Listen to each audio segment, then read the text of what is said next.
All right, we're back. This is for KC's. He did a great job with promoting the channel on Reddit. Oh, the music's still on. Damn it, let me just turn that off. So yeah, shout out to KC's on Reddit and on Instagram for promoting the channel. It really helped. It got us over that threshold of breaking 1,000 subscribers, which we're really, really grateful for. So I told him, make a request, man, and whatever you want to see, I'll help you out with. And one thing that people don't address enough is how to close the distance in MMA. They'll show you how to wrestle on the wall. Very few do it, but whatever they try to do. They show you how to ground and pound on the ground. That's very common. They show you a lot of different things. They don't show you how to close the distance. Today I'm going to be working with my man Pete Simone, experienced veteran himself, and we're going to be talking about closing the distance in MMA, reactionary. So I don't know if anyone's ever seen this. I don't know, but we're working here. Look, I got Pete in front of me. He's going to be throwing. I'm going to start off with a backhand. So as he starts to throw his backhand, look how I pummel, and I get my hand inside of his hand. So this is the number one line of attack. Notice that my right hand is right by my temple, and you're going to see why this is such a key detail.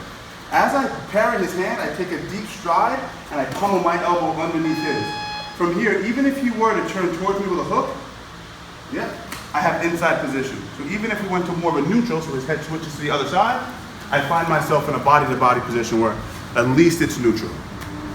So if we're talking about, again, Casey's asked me about closing the distance, this is a great way to close the distance. Reactionary closing of the distance off of a parry when the guy's overcommitting on his right hand.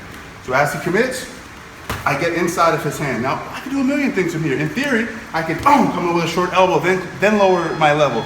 Boom, lower my level, wrestling from here. A million things we can do. I can up elbow him. I can throw in a slide headbutt. We could do that.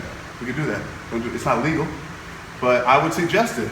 So if I'm coming in to close the distance, don't stop me from ramming him with my head, body locking him and taking him down. I would suggest it to fight. So I'm gonna give you something that's a little bit more legal. As he throws the right hand, I pummel. Look how I step towards Pete's right shoulder, and I get my hand on the inside position. As I do that, I'm gonna look to lock up a body lock. So my left hand slides to a tight waist position. As I come here, I connect my hands. Now it's up to him what he wants to do. Most guys aren't gonna let me step around his hips. If he does, I'm gonna be able to hit him with a big slam. So he keeps his leg behind mine. In the event that he does that, I'm going to turn and I'm going to face directly where he's facing, a mirroring image. As I do that, I extend my left leg and I force his hands to the ground. As his hands go to the ground and he tripods up, what do we always do? We hook, if possible, and we lift his heel towards us. As I do that, I'm able to sit Pete down to one knee and start working my ground and pound from what we call the Iowa rod position. We have a bigger system that's born out of that Iowa rod. We're just talking about getting him on all fours and then working from there. So one more time on that backhand, then we're gonna get into lead hand. So again, he does the backhand, I parry. In this position, I lower my level just slightly enough to get my elbow under his armpit.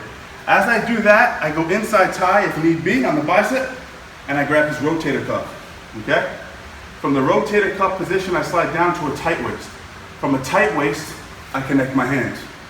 As soon as I do that, let's assume he's pushing on my hips and trying to keep his hips behind mine.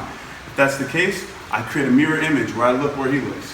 From here, I extend my left leg as I turn my elbows towards the mat. That forces his hands down. From here, we keep our weight upper body, we hook, we lift, and we sit. And then from here, we can start working all of our different tactics and what we do for landing effective ground and pound from the turtle position. That's off the back end. This is the best angle right here. This is a good one right here? Yeah, right, so if you want to do it again. So once again, let's talk about the lead hand. If the guy jabs me, this is when you don't use it, because people talk about closing the distance quite a lot. They say, this is how you close the distance. They don't tell you when and why. This is why I think you need to learn this. If he jabs me from stationary, like a good boxer does, he jabs me here, this is not the time. Unless you're George St. Pierre, Khabib, you're good at closing distance, this isn't the time. If he's stationary jabbing, this isn't the time. If he's coming forward with a jab, watch what I can do. As he comes forward, he's already closed the distance for me. All I had to do was hold my ground. I keep my left hand up, I parry to the inside position, watch how I step my right leg forward, and I get my elbow under his. From here, look where we are. If you turn around, you'll see my left hand is on the inside of his right hand. So if he goes to uppercut me or hook me, I get that inside tie position. And then from here, it's the same exact thing. I tight waist, he steps around my leg, I force his hands to the ground, and then I can wrestle him from the 4-point position. I won't go back into that, but I want to show you the concept of not just what we're doing, why we're doing it, and when we're doing it. When am I doing it? I'm doing it when he's coming forward with his jab. So as he steps forward with his jab, he closes the distance for me. I keep a strong left hand, right? From this position, I step forward, I get my elbow under his, and I find that I have easy inside position with my left hand. Right here. See that?